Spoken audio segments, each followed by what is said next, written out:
Hey, қайырлы күн достар, қалайсыздар? Күндеріңіз сәтті өтсін. Біз ұйқыдан тұрдық, шаш жуылмаған, бас жуып. Бір күшті нәрсе болайын деп тұр. Бүгін ауылдан как апам келді. Аяннан менің апаммен танысты, короче. Бәрі күшті ағайын былай. Не айта берем енді? Тойдың күні белгілі ағайын. Кімге айтайын? Кім табады екен көрейін? Әне, міне. Мына кісі келіп қалды. Ассалаумағалейкум.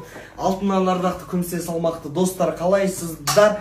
Ақерке, бірақ біздің той қашан болатынын айтпа. Болды, айтпаймыз. Біз енді семейный ужиннан кейін әдештің үйіне келдік. Аға жеңгенің үйіне қойдық. Өзімен келдік. Жанымызда ерке бар.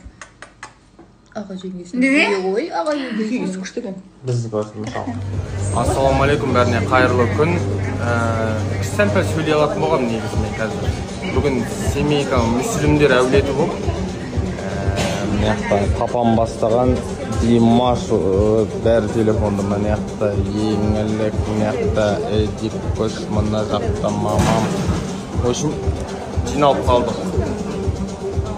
Мен тамақ асау башламайым, сонда да келді.